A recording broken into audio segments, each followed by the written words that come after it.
ਸਾਰਿਆਂ ਨੂੰ ਜੈ ਮਸੀਹ ਦੀ। ਜੈ ਮਸੀਹ ਦੀ। ਚਲੋ ਪ੍ਰਭੂ ਧੰਨਵਾਦ ਕਰਦੇ ਹਾਂ ਸਮੇਂ ਦੇ ਲਈ, ਸਾਡੀ ਅਗਵਾਈ ਕਰ। ਅੱਜ ਸਭਨ ਤੇਰੇ ਹੱਥਾਂ ਵਿੱਚ ਦਿੰਦਾ ਪ੍ਰਭੂ, ਸਾਡੇ ਬੰਦਾ ਮਨਾਂ ਨੂੰ ਹਿਰਦਿਆਂ ਨੂੰ ਖੋਲ ਪਰਮੇਸ਼ਵਰ ਕੀ। ਅੱਜ ਜੋ ਵੀ ਅਸੀਂ ਸੁਣੀਏ ਸੁਣ ਕੇ ਆਪਣੇ ਜੀਵਨ ਵਿੱਚ ਲਾਗੂ ਕਰੀਏ ਤੇ ਉਸ ਅਗਵਾਈ ਦੇ ਵਿੱਚ ਚੱਲ ਸਕੀਏ, ਤੇਰੇ ਆਤਮਾ ਦੀ ਅਗਵਾਈ ਵਿੱਚ ਚੱਲ ਸਕੀਏ। ਅੱਜ ਸਭਨ ਤੁਸੀਂ ਆਸ਼ੀਸ਼ ਕਰੋ। ਪ੍ਰਾर्थना प्रभु यीशु के नाम च मांगते हैं, आमीन आमीन। ओके, आज जो मैं टॉपिक है मेरा वो है बैकग्राउंड। हिंदी में इसके लिए शब्द इस्तेमाल किया था पृष्ठभूमि, पिछोकड़ पंजाबी दे विच। एक नॉर्मली हम लोग शब्द यूज़ करते हैं ना कि आप कहाँ से हो, पीछे से कहाँ से हो, है ना होना। जैसे हम लोग यहाँ पे रहते हैं तो लोग पूछते आप पीछे कहाँ से हो। मुंबई में थे तो लोग हम बोलते हैं हम पीछे से पंजाब से आए हैं, है ना। तो जैसे रेशमा के हम लोग पूछते हैं कि ये नेपाल से है। तो हम लोग कहीं ना कहीं से हमारा एक बैकग्राउंड है। तो बैकग्राउंड हमारा अच्छा हो ये हमेशा हम चाहते हैं। पता जब भी मैं वीडियो बनाता हूँ तो मेरी इच्छा होती है कि पीछे का बैकग्राउंड हमेशा अच्छा हो। चाहते हैं कि नहीं। जब भी रेशमा यूट्यूब पे वीडियो डालती है तो उसका बैकग्राउंड बड़ा अच्छा होता है हमेशा।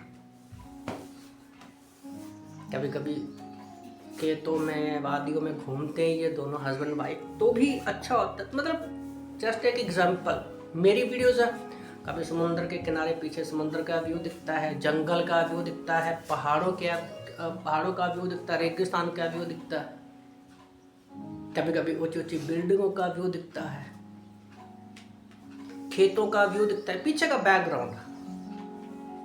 क्योंकि हमारे लिए बैकग्राउंड बड़ा मायने रखता है हमारे जीवन में।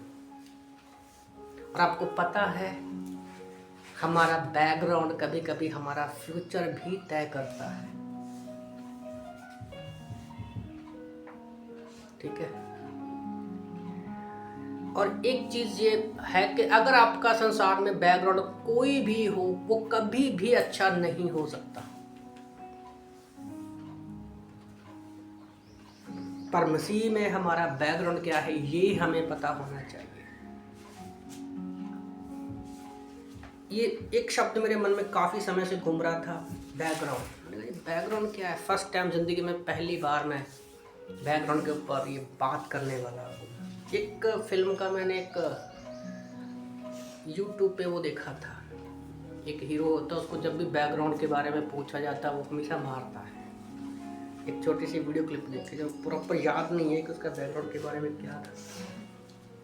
तो ये काफ़ी दिनों से घूम रहा था। तो आज 12 तारीख है, 9 तारीख से मेरे मन में घूम रहा था। तो 10 के दिन एक ही वचन परमेश्वर ने मेरे माइंड में डाला, बैकग्राउंड। जब भी आज हम बैकग्राउंड की बात करते हैं हमारे पीछे से, तो हमें मसीह में देखना है कि हम कौन है मसीह में। सबसे पहले हमें ये होना चाहिए। ओके,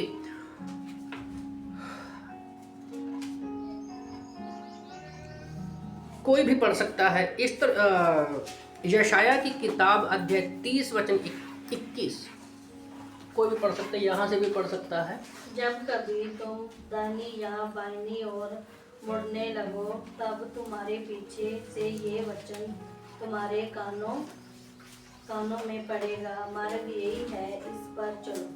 जब कभी तुम्हारी दाहिनी या बाईं और मुड़ने, जब कभी तुम दाहिनी या बाईं और मुड़ने लगो तो तुम्हारे पीछे से ये वचन तुम्हारे कानों में पड़ेगा, मार्ग यही है, इसी पर चलो। बहुत समय पहले मैंने इसके ऊपर प्रचार किया था, क्लास में मैंने इस वचन को सुना था। इसके ऊपर पास्टर अतुल ने बहुत अच्छा बताया था। तो उनकी कुछ बातें याद है कि आपके पीछे से आवाज़ किसकी आ रही है, इम्पोर्टेंट ये है। आवाज़ के ऊपर जब भी हम प्रचार करते हैं तो ये आता है कि बहुत सारी आवाज़ें हमारे कानों में है, हमारी काम की, शैतान की, ओके। तो बहुत सारी आवाज़ें हमारे कानों में आती है, पर इस आवाज़ की बात की जाती है कि आपके पीछे से किसकी आवाज़ आ रही है। तो इसको आज हम बैकग्राउंड के विषय में लेंगे, ओके।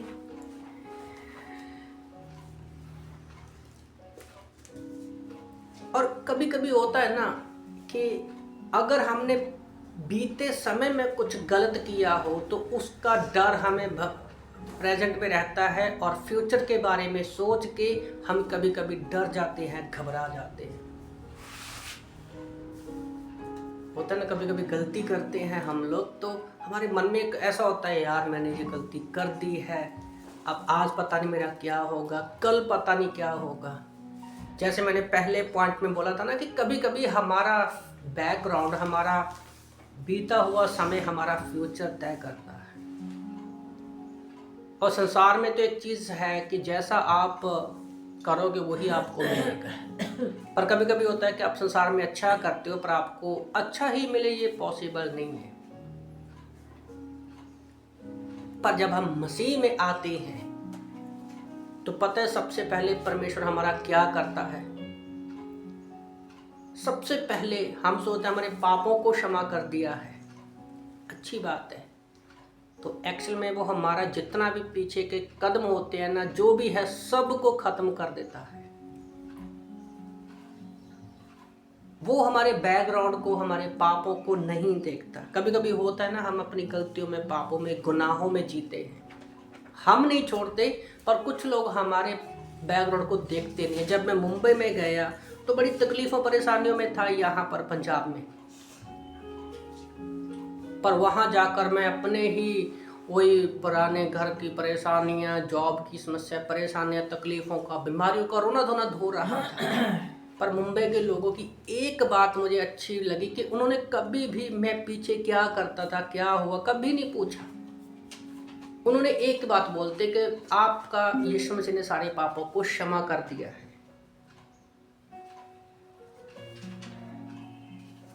तो पर फिर भी ना मैं अपने बीती बातों को याद कर करता रहता था। तो हमारे एक चर्च मेंबर है, उनका नाम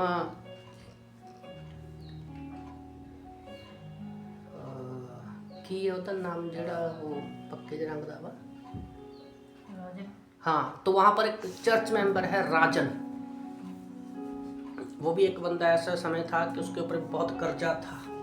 चर्च में आया और आज परमेश्वर उसको सबको सारे कर्जों से माफ़ी दी। तो वो बंदा मेरी बातों को सुन रहा था, तो वो मेरे पीछे पड़ गया, क्या जसपाल, तो डांट के मुझे बोला, क्या जसपाल तुम अपना वही पुराना पीछे का रोना धोना लगा रखा है तुमने, छोड़ इन बातों को, हम मसीह में नई सृष्टि है, तुम आगे बढ़ो, अपना पीछा मत देखो, अपने बैकग्राउंड को याद मत करो। अगर पीछे मुड़ के याद करना है तो उसको याद करो कि परमेश्वर ने आपके जीवन में क्या किया। तो मुझे जब उसने मुझे डांटा तो बुरा लगा, पर प्रभु का धन्यवाद हो, आज इतने सालों के बाद मैं लोगों को कहता हूँ जो पीछे होगा छोड़ो बात उनको। जैसे अजय रेशमा बोल रहा था कि हम लोग संडे को नहीं आए, पीछे फोन नहीं उठा पाए, वो बात बीत गई है, छोड़ो उन चीज़ों को, क्योंकि परमेश्वर हमारे बीते समय को नहीं देखता। प्रभु का धन्यवाद हो कि क्रूस पर उसने सिर्फ हमारे पापों को ही नहीं धोया बल्कि हमारी सारी पुरानी बातों को भी उसने खत्म कर दिया है। पहला कुरिन्थियों 5:17 यही वचन है ना कि हम मसीह में नई सृष्टि हैं। अब पुरानी बातें बीत गई है, हम मसीह में नई सृष्टि है। तो हमें बैकग्राउंड देखने की जरूरत नहीं है। तो जब भी वीडियो बनाता हूँ फर्क नहीं पड़ता कि बैकग्राउंड पीछे का क्या है। ओके, तो बैकग्राउंड के बारे में मैं सोच रहा था कि एक कोई अच्छी एग्जांपल मुझे मिले। एग्जांपल ढूंढ रहा था तो पढ़ते पढ़ते एस्तर के बारे में मेरे मन में परमेश्वर ने डाला। एस्तर की किताब अध्याय 2 हम निकालेंगे। एस्तर की किताब अध्याय 2 उसका वचन 10 और 20 पढ़ेंगे। मैं पढ़ता हूँ, जिन्हें इंग्लिश में पढ़ना इंग्लिश, पंजाबी में पढ़ना पंजाबी और हिंदी में पढ़ना हिंदी। ठीक है, तीनों स्लाइड थोड़े कोले ने। ओके, तो लिखा है, मैं हिंदी में पढ़ूंगा। एस्तर ने ना अपनी जाति बताई थी, ना अपना कुल, क्योंकि मोर्देखाई ने उसको आज्ञा दी थी कि उसे ना बताना। एस्तर की कहानी सबको पता है ना, तो इस वचन को याद रखना। ना उसने अपनी जाति बताई थी। जाति बताई थी मतलब कि वो पीछे किस कुल से आती है, किस भाषा से आती है, किस राज्य से आती है, उसका बैकग्राउंड क्या है, उसको नहीं पता था, क्योंकि उसके चाचा ने उसको ये बताने से मना किया था। और वचन 20 में क्या होता है कि एस्तर ने अपनी जाति और कुल का पता नहीं दिया था, क्योंकि मर्दोखी ने उसको ऐसी आज्ञा दी थी कि ना बताए। और एस्तर मर्दोखी की बात ऐसी मानती थी जैसे उसके अपने यहाँ पालन पोषण के समय मानती थी। तो कहानी क्या है सबको पता है कि एस्तर को रानी चुन लिया जाता है, जो यहूदी बैकग्राउंड से आती है। इसका जो दुश्मन था उसका नाम क्या था? हमान जो था वो मर्दोखी से नफरत करता था। उसको मरवाने के लिए हर वो उल्टे सीधे चाले चलता था। एक खंबा भी गाड़ रखा था कि उसके ऊपर उसको लटकाया जाएगा। पढ़िए कभी एस्तर की बुक, अगर नहीं तो आज पढ़ना, ताकि आप पूरी कहानी को समझोगे। पूरा अध्याय 2 बैकग्राउंड के ऊपर ही है। और रियली में मैं बड़ा उत्साहित हुआ कि बड़ा अमेजिंग है ये। एस्तर की हमारे पास सबसे अच्छी एग्जाम्पल है। तो उसको चुन लिया जाता है, रानी चुन लिया जाता है। और जब जो हमान था, उसने राजा को ये आदेश देने के लिए बोल दिया कि जितने भी यहूदी लोगों को मार दिया जाए। एक समय था कि एस्तर को कोई जानता भी नहीं था, ठीक है, एस्तर को कोई जानता नहीं था। पर एक समय ऐसा आया कि रानी पटरानी बन गई। राजा की पत्नी को पटरानी बोलते हैं। तो जब मैं बाइबल पढ़ रहा था, इसके 2 टॉपिक ही मुझे बड़ा अच्छा लगते हैं। एस्तर का पटरानी बनना। तो जब हम 1 से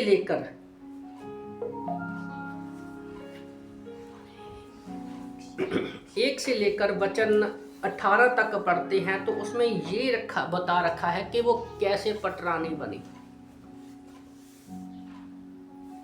कैसे वो पटरानी बनी। तो यहाँ पर हम अपने आप को देख सकते हैं। वो छुपी हुई थी, अपने जीवन को जी रही थी, परमेश्वर के पीछे चलने वाली थी।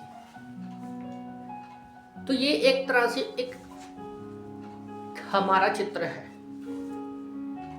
कि परमेश्वर जब हमें चुना, हमारी कोई वैल्यू नहीं थी उस समय, पर जिस दिन परमेश्वर ने हमें चुना, हमने यीशु मसीह को अपना उद्धारकर्ता के रूप में ग्रहण किया, है ना, कि हम विश्वासी हैं, हम पापी हैं, यीशु हमारे पापों के लिए मारा गया, गाड़ा गया, जिंदा होकर, तो उसके बाद हम परमेश्वर की संतान बन गए। पहला पत्रस अध्याय 2 वचन 9-10, कोई भी जल्दबाजी से पढ़ेगा। पहला पत्रस अध्याय 2 वचन 9-10। तो जहां पर एस्तर क्या बन गई है? रानी बन गई है, पटरानी बन गई है। तो आज हमारे के लिए एक चिन्ह क्या है? पहला पत्रस अध्याय 2 वचन 9 और 10।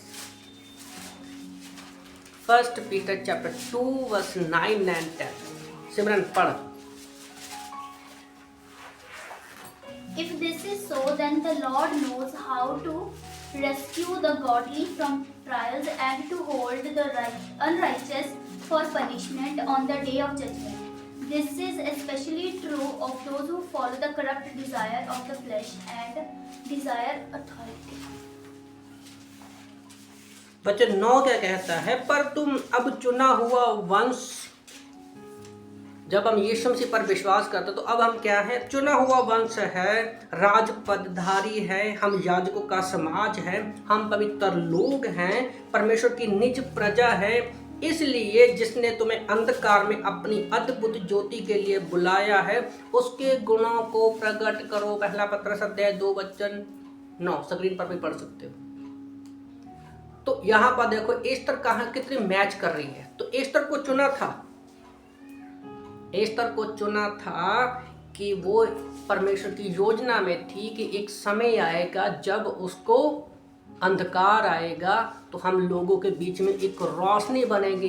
पहला पत्रस अध्याय 5 वचन 13 से लेकर 16-17 तक जब हम पढ़ते हैं तो प्रभु का वचन कहता है कि मैंने तुम्हें जगत की ज्योति बनाया है, नमक बनाया है, क्योंकि नमक हर एक सब्जी में स्वाद देता है, उसके बिना हर एक सब्जी अधूरी है, और रोशनी अंधकार को दूर करती है। और वचन में साफ लिखा है कि जब एक रोशनी व्यक्ति होता है तो दिए को जलाकर हम लोग नीचे नहीं रखते, ऊपर रखते ताकि सबको रोशनी मिले।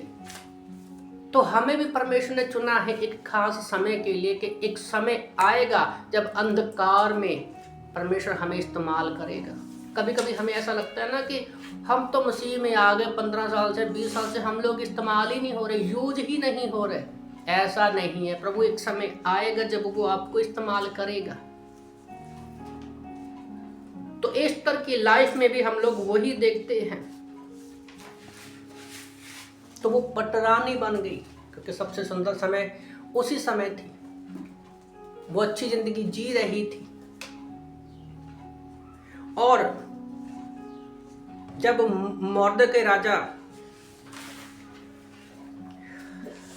जब हामान जो था वो मोर्दकाई के विरुद्ध षड्यंत्र रचता है, उसको मारने की योजना बनाता है, पूरी जाति को खत्म करने की योजना बनाता है, तो उस समय मोर्दकाई जो एस्तर का चाचा लगा लो, मामा लगा लो, जो भी था उसका रिश्तेदार था, जिसने पाल पोस कर उसको बड़ा किया था, उसने कहा शायद इसीलिए परमेश्वर ने तुझे रानी बनाया ताकि जो राजा ने पूरी वंश को, हमारे बैकग्राउंड को, हमारी जाति को खत्म करने की घोषणा की है, तुम बचा सको। तो रानी राजा के सामने जाती है, वो सारी सच्चाई बता देती है कि वो कौन है, क्या है, जो उसने ऑर्डर पास किया है उसके लोगों को मारने का, तो वो सारा बता देती है। तो उस समय क्या था, राजा ने जो एक बार हुक्म दे दिया उसको कभी भी वापस नहीं लिया जा सकता था। तो राजा बोला ये ऑर्डर मैं वापस तो नहीं ले सकता, पर हाँ दूसरा ऑर्डर मैं ये पास करता हूँ कि तुम अपने बचाव के लिए कुछ भी कर सकते हो, अपना बचाव कर सकते हो, मैं तुझे पूरी अथॉरिटी देता हूँ। तो वो पत्थर पूरे लोगों के बीच में बांट दिया गया। और एस्तर भी परमेश्वर के पास जाने से राजा के पास जाने से पहले 3 दिन का फास्टिंग और प्रे करती है, फास्टिंग उपवास प्रार्थना करती है। 3 दिन के फास्टिंग प्रे में जो होता है उसको एस्तर का फास्टिंग प्रे भी बोला जाता है कि ना उसने कुछ खाया ना पिया, और तब जाकर वो राजा के सामने एक बात रखती है।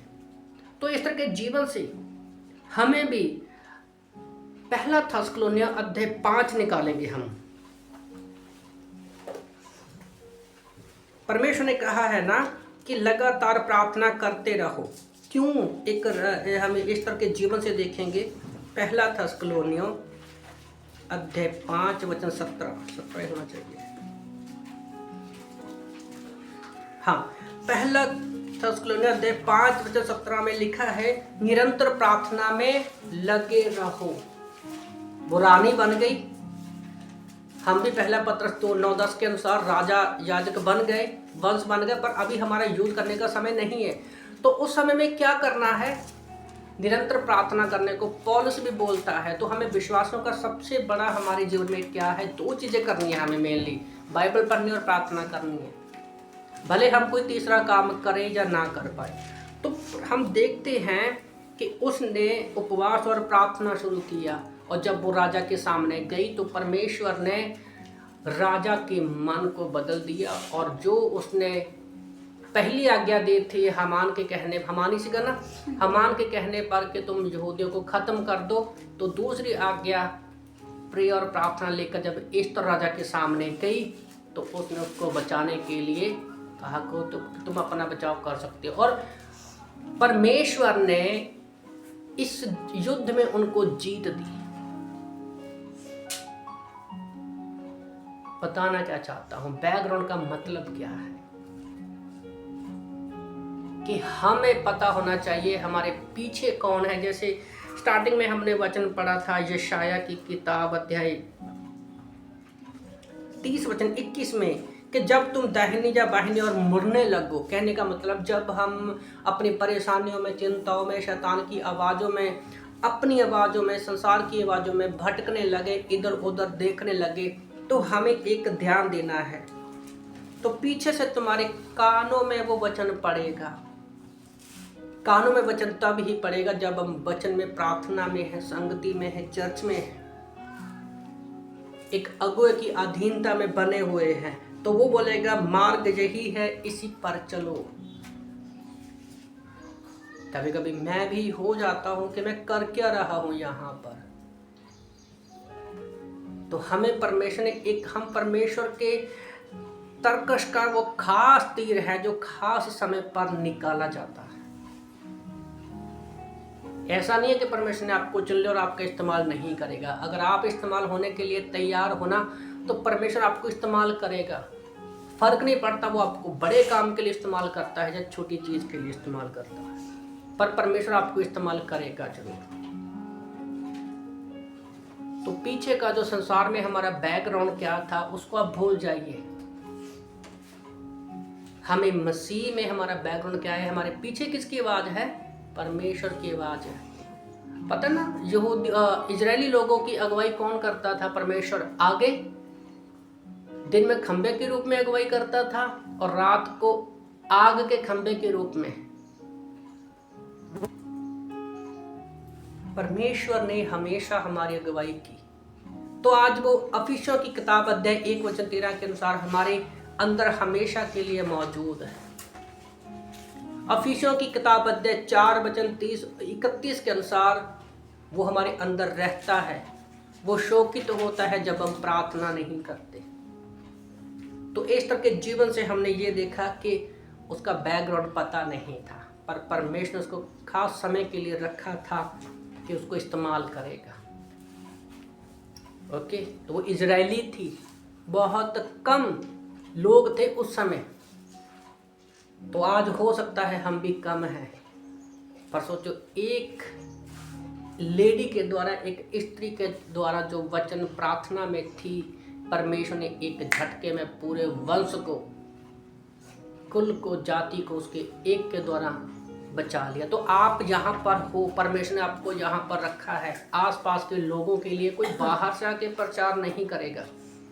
शायद परमेश्वर ने आपको वहाँ पर रखा है कि आपके जीवन के द्वारा उनके बैकग्राउंड को बदले जो पाप, तनाव, परेशानियों, चिंताओं से भरा हुआ है।